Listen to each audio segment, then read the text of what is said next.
We are joined today by Nick Garrelay at myfloridagreen.com talking about an upcoming symposium November 1st at the Hilton Naples. Hi, Julie. Good afternoon, Patrick, and welcome to the show, Nick. Hey, how you doing? Thanks for having me. So, Nick, just give us a refresher. So a lot of people that are listening have had come across their radar the idea of medical marijuana. They, I'm sure, were overloaded about Amendment 2, but they maybe aren't really sure what that meant.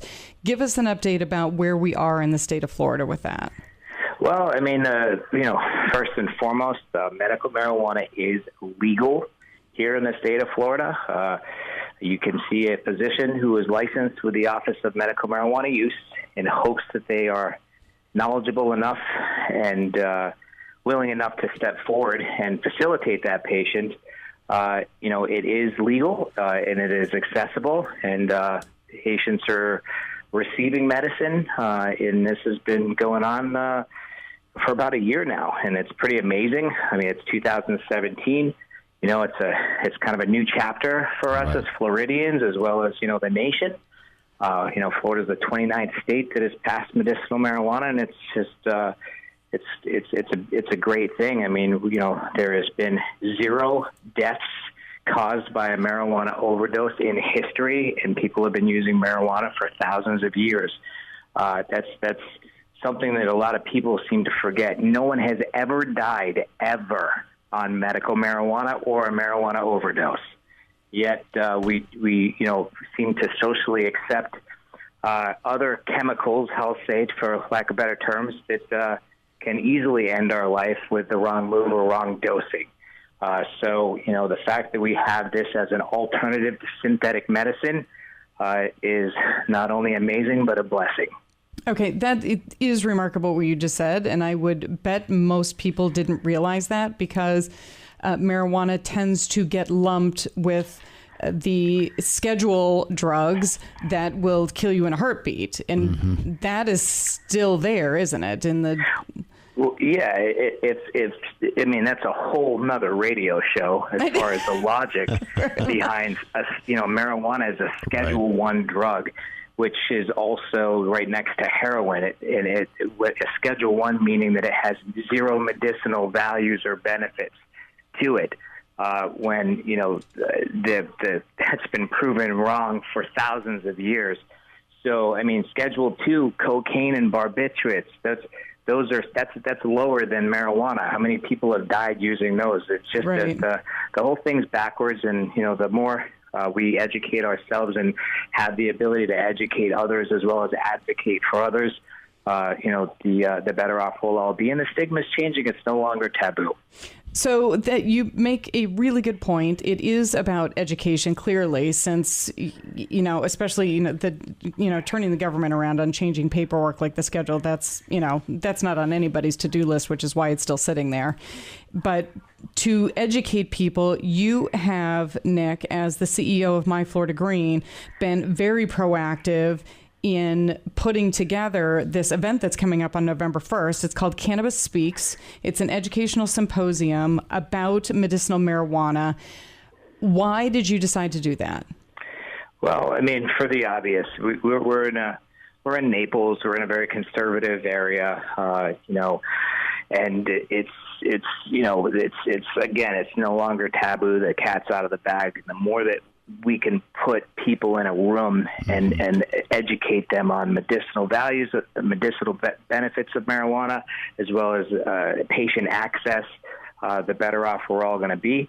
I've chosen some really strategic speakers to speak at this event, one being the biggest THC-infused product producer in the country, Trip Keever, who's coming out of Colorado. He's flying over here specifically for this event, as well as my birthday, which is the next day.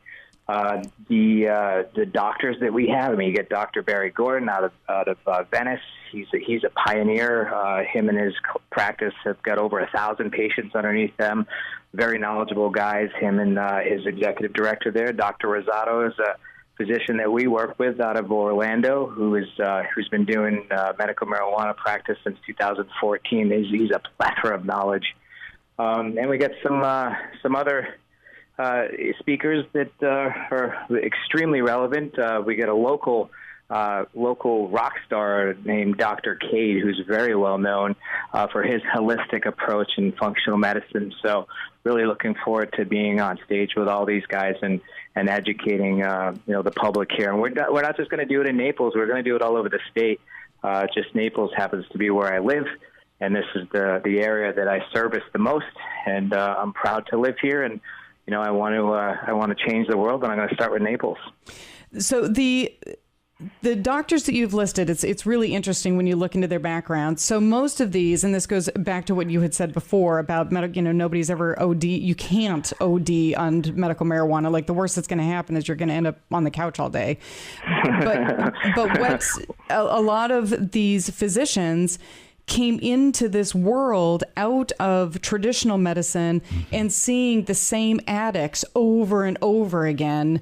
And they decided to do something different about it. So they weren't seeing addicts. They were healing addicts. So they were no longer addicts. Yeah, I mean, so Dr. Rosado, is he's a very big he's a very big advocate for getting patients off of opioids and getting them off of their addictions. He's very active. But Barry Gordon, the physician out of Venice, he is an ER doctor, so he's got a great story too. He got tired of seeing all the ODs coming through his ER, and he's just like, enough is enough. And that's a great story behind all these physicians, is that they've kind of made the switch because they realized that the government and big pharma have an intricate system that's put together that actually makes them rich, and it's on the backs of us in the community, and they're tired of it. We're tired of it. Right. We need to all be tired of it. Well, and not only can you not OD on marijuana, but it's also not addictive, which is another piece that people really don't understand. So there's the addiction component, but there's also the really classic, traditional, and I dare say normal, because none of this should be normal, but the benefits for things like cancer, glaucoma, PTSD, Parkinson's, MS, like all these hardcore diseases that people are raising all this money for to find cures, when we know that there's a connection here. Tell us about that. Yeah, the connection is unbelievable, actually, but what it does is it puts a barrier between big pharma and the patient, which is why they've worked so hard to keep it away from us. Why should a patient that has a stage 4 cancer that is terminal, why should they exit this earth hopped up on every kind of medication possible, to the fact that where they're lethargic? Why can they not have access to a natural alternative that will make them comfortable and natural, and give them the ability to heal naturally? And I can understand how and why big pharma has done so much work to keep this away from us, but because it's going to ruin their business, and sure. It's understandable and unfortunate. So for them, yeah, this is the green movement is unstoppable now, and it's a lot of fun to be a part of. I mean, literally changing lives. I'm seeing it, live, full time every day, and it's absolutely amazing. We all have an endocannabinoid system. It's part of our central nervous system, and when we reintroduce cannabinoids into our system, it replenishes that endocannabinoid system, which creates a harmonic balance, which is what we all need. It's called homeostasis. We all need that harmonic balance to heal naturally, yet we take and are exposed to so many toxins and drugs and prescriptions and alcohol that we're never in balance. We can never find that harmonic balance, and that's what marijuana does. That's the magic. We could talk about cancer, we could talk about glaucoma, HIV, AIDS, any kind of condition you could come up with, but to drill it down and to kind of simplify it and bring it home, it's about homeostasis and that harmonic balance.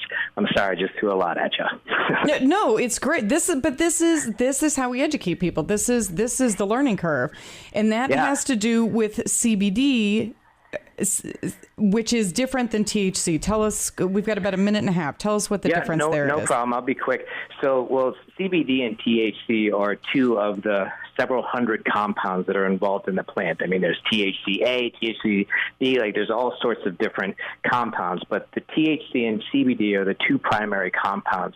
And when you introduce or reintroduce cannabinoids into your body in a 1-to-1 ratio, that's 1 part THC to 1 part CBD, they will cancel out the psychoactivity, but boost the medicinal benefits and values. Therefore, your receptors open up and kind of suck them in, and it's like blast off of your endocannabinoid system. But the THC is what's illegal. CBD you can get from a marijuana plant as long as it's below 0.03 THC legally. And then there's hemp-derived CBD, which is available. But you have to get a pharmaceutical grade or a higher dose in order for that to really kick in. So CBD is available, and it's great for arthritis and stuff like that, anti-anxiety, stress. But in order to engage those receptors, you need that 1 part THC to 1 part CBD, and that's where the magic happens. This is such great information, Nick. Okay, so we have coming up November 1st at the Naples Hilton, 6 to 9. It's called Cannabis Speaks, an educational event sponsored by My Florida Green. Nick can be accessed at nick@myfloridagreen.com. And the event, I'll have it on the Life with Moxie homepage and on the radio show page for today. And you can head over to Eventbrite, where they have it listed as a local event for Naples. Nick, thank you so much for joining us. Thank you so much for having me. Remember, educate, advocate, medicate. That's what we're all about. Thank you, Nick. All right. Take care, guys. Thank you. That's our show for today. Hope you learned a little something. Have a great Saturday, everybody. And go ahead and get your tickets at eventbrite.com. See you next week.